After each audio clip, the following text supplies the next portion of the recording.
everybody, welcome to Within the Frame. My name is Richard Fink, and we are currently coming at you from the Think Spot in the Red Mountain branch of the Mesa Public Library. Today we're here to talk about X-Men Apocalypse. The movie's been out for a little while, about 2 weeks from the time of this recording. I wanted to talk about it though because I'm a big X-Men fan, been a big fan of the movie since I was a kid, and there's a lot to talk about this movie, so there are going to be spoilers, be warned. So if you haven't seen the movie yet, turn back now, turn it off, go see the movie, and come back and watch. That's your warning in 5, 4, 3, 2, 1. So going in, I was really excited, and when I left, I was kind of meh. Like, kind of the same feeling I felt like thinking back I should have when I feel about X-Men The Last Stand. Now, let me say, I like X-Men Apocalypse still a lot. I've already seen it twice, and I'm probably going to go see it a third time. You can say that's a waste of money, but, you know, I enjoy it. But I'm going to talk about the good, and I'm going to talk about the things that kind of bug me. And the things that bug me are not only as a comic book fan, which I am, but also as a filmmaker, some sort of aesthetic choices. But we're going to talk about the good first. Things I liked about the movie. Performances.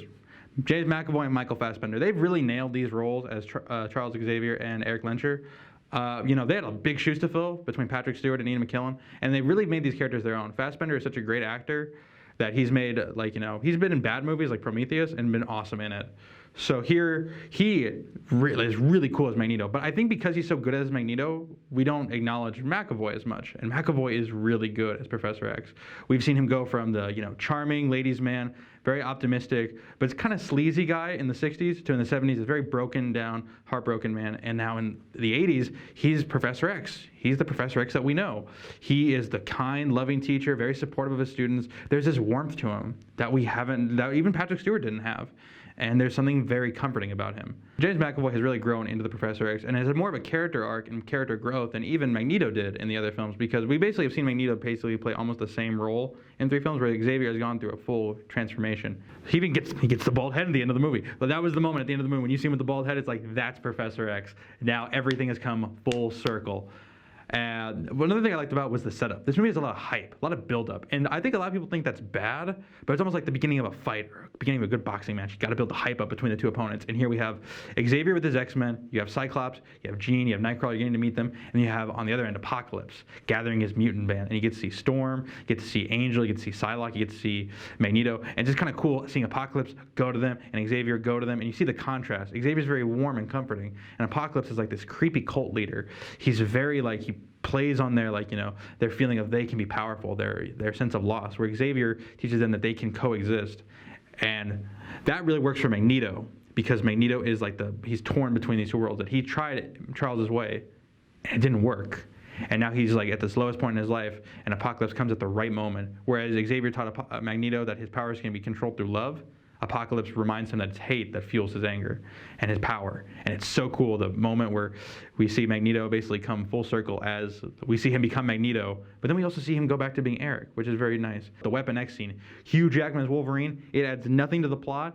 It's fan service in this movie, but it's fan service at its finest. It is so cool when you see him walk out of the tub and he's got the claws. The whole audience went, and I was like, yes, 6-year-old Richard was hyped. And he starts cutting up dudes, and it's the Wolverine we know from the comics, the bloody murderer. And I'm now more excited for that R-rated Wolverine movie, and I never thought I'd say that. Another thing I loved about this is that this is either the 3rd movie in the franchise, the 6th movie in the franchise, or the 9th movie in the franchise. And this feels like the accumulation of everything. There's a great scene when Xavier is telling Jean he needs her help fighting Apocalypse, and he needs her to use her full power.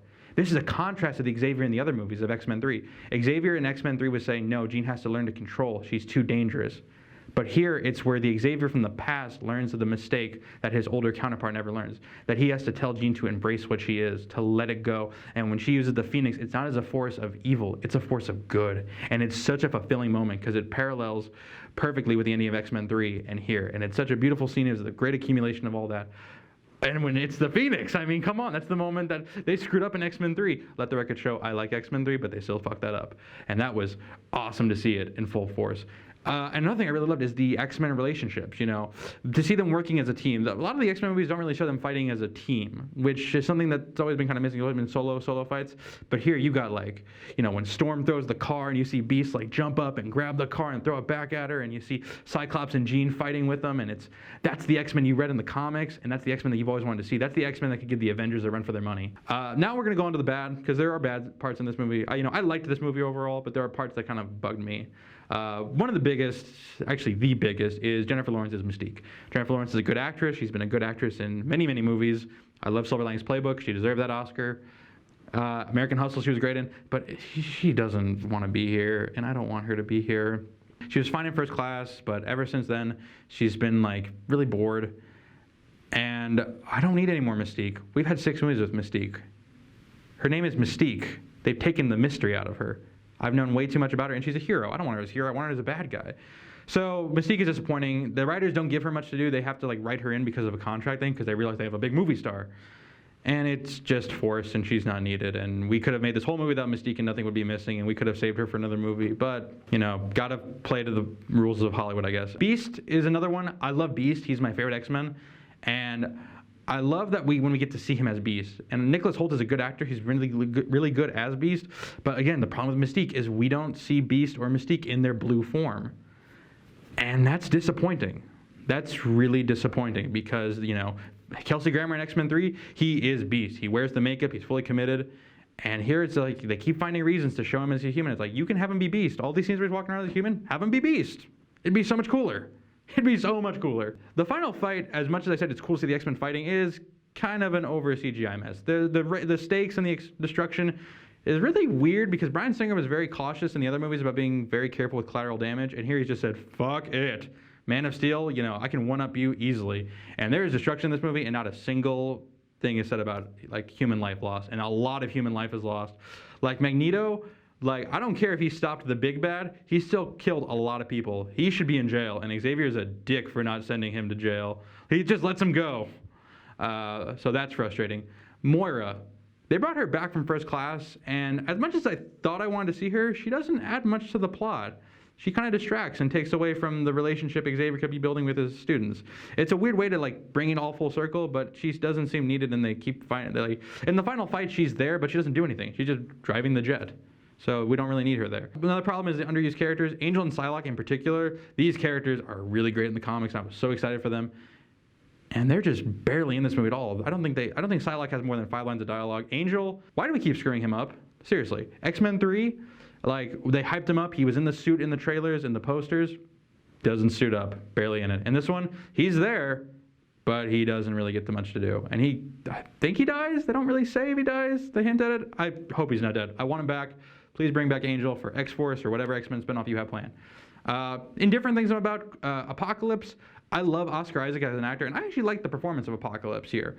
I think the makeup is a little kind of stilted performance, sort of like I'm stilted right now because I can't really move outside my box here in the review. But I don't know. I liked Apocalypse. Nothing offensive, just nothing as great as the Magneto was, the great X-Men villain. Quicksilver. The scene is great. I love the characterization that Evan Peters has for Quicksilver. I'm just a little frustrated that they keep using him here because it's a pissing match with Marvel, because Marvel has Quicksilver and they have Quicksilver, and if you're going to use Quicksilver, tie him to Magneto. And they hint at it, but they just don't do it, and it's disappointing because it's you're going to stretch this on this long? It's already been 2 movies. So, general impressions, I liked it. I enjoyed it. I'm a big fan of this franchise. X-Men 3 I enjoy. X-Men Origins is pretty bad, but Liv Schreiber and Hugh Jackman are pretty awesome in that movie, so it's still got some value. So the X-Men franchise is... I think the problem with this one is that it's not a good finale. It's not a good finale that was set up in First Class or Days of Future Past, but it actually does leave me really excited for the future because they show the end scene where they're in the danger room and you see them in their classic costumes. And we've gone through 6 movies, X-Men movies now, with none of them in their costumes, like the classic costumes. And First Class, you had sort of the blue and yellow, which was cool. Please bring back blue and yellow, or black and yellow. But here we get to see them in their costumes. Cyclops has got the cool Jim Lee design. Nightcrawler's got the circus acrobat thing. Storm has her white and black like she does in the classic comic. Jean, I wish they'd thrown a little green in there to represent her, or the headgear. The headgear. Probably have a picture up here. Headgear is rad. I want that headgear.